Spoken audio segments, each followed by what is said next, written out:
Hello and welcome to sports talk with Rohit. आप सभी का स्वागत है। रोहित आज बात करेंगे रोहित शर्मा की।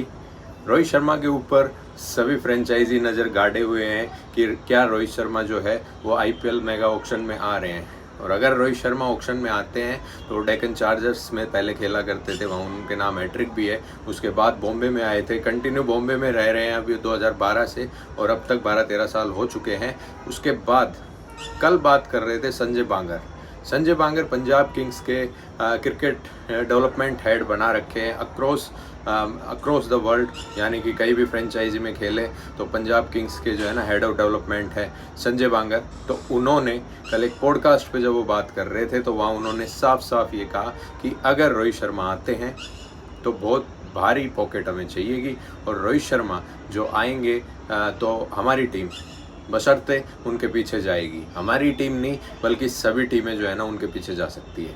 बात करेंगे हम कि क्या मेगा ऑक्शन से पहले ट्रेड पॉसिबल है या नहीं है। बात करेंगे रोहित शर्मा क्या पंजाब किंग्स में जा सकते हैं। वीडियो को अंत तक देखिएगा, चैनल को लाइक करिएगा, वीडियो शेयर करिए और सब्सक्राइब भी करना ना भूलिएगा। चलिए शुरू करते हैं। तो सबसे पहले तो रोहित शर्मा एक ऐसी कमोडिटी है, अगर वो ऑक्शन में आते हैं तो कई team, even royal challengers Bangalore, Punjab Kings, Lucknow super giants जो केएल राहुल को छोड़ रही है, उसके साथ साथ सनराइजर्स हैदराबाद जो एक इंडियन नाम के पीछे जाना चाहती है। कल हमने बात करी कि कोलकाता नाइट राइडर्स जो है वो कहीं ना कहीं सूर्य कुमार यादव को लेना चाहती है। तो ये सभी टीमें जो है ना 6-7 फ्रेंचाइजी ऐसी, even Chennai super Kings also, ये फ्रेंचाइजी ऐसी है जो कप्तान की तलाश में है, और रोहित शर्मा से बेहतर कप्तानी ऑप्शन शायद इस समय उनको नहीं मिलेगा।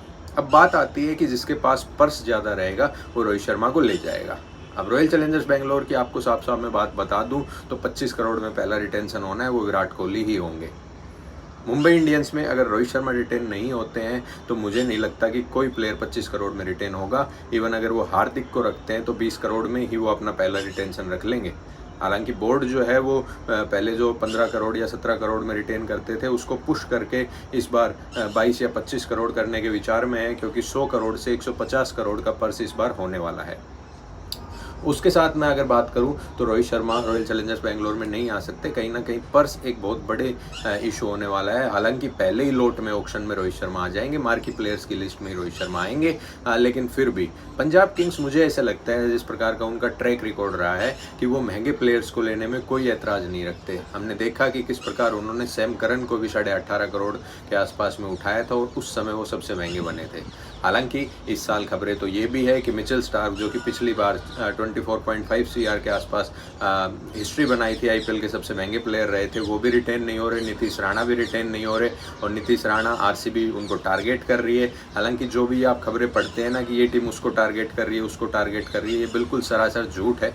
क्योंकि अभी तक टारगेटिंग पे बात तो जब आएगी ना जब पहले आप रिटेंशंस पे बात करेंगे, रिटेन कौन हो रहा है कौन नहीं हो रहा। अभी तो आईपीएल गवर्निंग काउंसिल ने फाइनल डिसीजन देना है कि आप 3 इंडियन प्लेयर को, 2 ओवरसीज को और 1 आरटीएम ले सकते हैं, या फिर 3 इंडियन प्लेयर, 1 अनकैप्ड और 1 ओवरसीज। तो इस मामले में मुंबई इंडियंस फंस रही है, और मुंबई इंडियंस जब फंसी है तो रोहित शर्मा मुझे इस बार लगता है कि बाहर जाएंगे।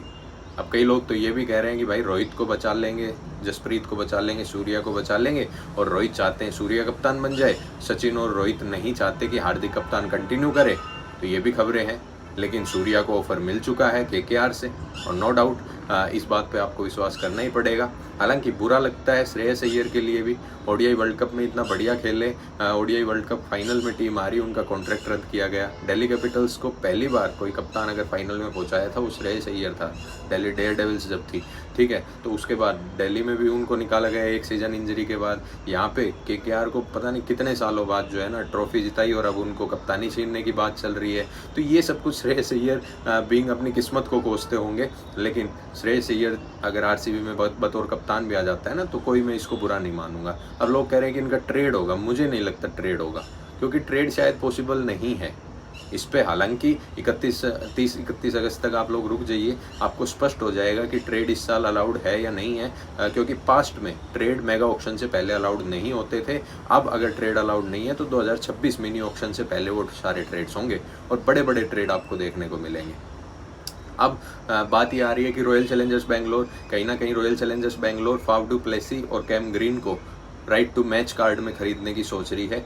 Royal challengers Bangalore Cam Green को रिटेन ना करके आरटीएम में खरीदने की सोच रही है। मैं आपको बता देता हूँ, सबसे पहले आप हमारे यहाँ पे खबर सुन रहे हैं स्पोर्ट्स टॉक विद रोहित पे, ठीक है। रिटेन आरसीबी भी कर रही है, विराट कोहली को कर रही है, मोहम्मद सिराज को, रजत पाटीदार को, और कई ये जो कह रहे हैं ना कि रजत पाटीदार को कप्तान बनाएंगे, सरासर झूठ है। रजत पाटीदार बिल्कुल भी कप्तानी के कंटेंशन में नहीं है भाई, साफ बता देता हूँ मैं आपको। चलिए अब बात कर लेता हूँ रोहित शर्मा की प्रोबेबिलिटी कितनी है पंजाब किंग्स में जाने की। देखो 60 टीमें, 6 टीमें जो भी रोहित शर्मा के पीछे पड़ेंगी सबकी बराबर प्रोबेबिलिटी है, जीत जाएगा जिसके पास पैसे ज़्यादा होंगे। रोहित शर्मा 25 करोड़ के भी जा सकते हैं ऑक्शन में, और इस बात में कोई दोहराई नहीं है, क्योंकि रोहित शर्मा सिर्फ कप्तानी का एक्सपीरियंस, बल्लेबाजी में ओपनिंग स्लॉट, और उसके साथ साथ आपके लिए ब्रांड वैल्यू भी लेके आते हैं। वर्ल्ड कप विनिंग कप्तान है रोहित शर्मा, हल्के में मत लो। इंडिया के टेस्ट कप्तान है, ओडीआई कप्तान है, और चैंपियंस ट्रॉफी भी कप्तानी करनी है आईपीएल से पहले। क्या पता चैंपियंस ट्रॉफी में अगर जीत गए ना तो ये ब्रांड वैल्यू स्काई रॉकेट हो जाएगी। हालांकि विराट कोहली से बड़ा कोई प्लेयर नहीं रहा, मैं बार बार बोलता हूँ, उनसे बड़ी किसी की ब्रांड वैल्यू नहीं रही। Even it's MS, Sachin, anyone. मैं चाहता हूँ नीरज चोपड़ा उनको टॉपल करे, क्योंकि नीरज चोपड़ा एक देसी लड़का है ना, इसलिए मैं चाहता हूँ। चलिए आज की वीडियो में इतना ही। कल जुड़ेंगे, और कल लाइव जुड़ेंगे 4 बजे के आसपास, तो तब आप जुड़िएगा। इंस्टाग्राम पे आईपीएल ज्ञान ऑफिशियल आप लोग फटाफट से फॉलो कर लीजिएगा। आरसीबी से रिलेटेड सभी खबरों के लिए बेंगलुरु क्रिकेट फैंस आप लोग फॉलो कर लीजिएगा। इंस्टाग्राम पे जाइए और भाई इनको ज़रूर फॉलो करिए। पता नहीं यूट्यूब पे वीडियो शायद देर आती है, वहाँ पे तुरंत हाथों हाथ चीज़ें अपडेट कर दी जाती है। बाय बाय, टेक केयर, नमस्कार। फिर मिलेंगे, कल फिर मिलेंगे, ठीक है। और ऐसी अपडेट्स के लिए जुड़े रहें, बने रहें स्पोर्ट्स टॉक विद रोहित के साथ। Do like, share and subscribe.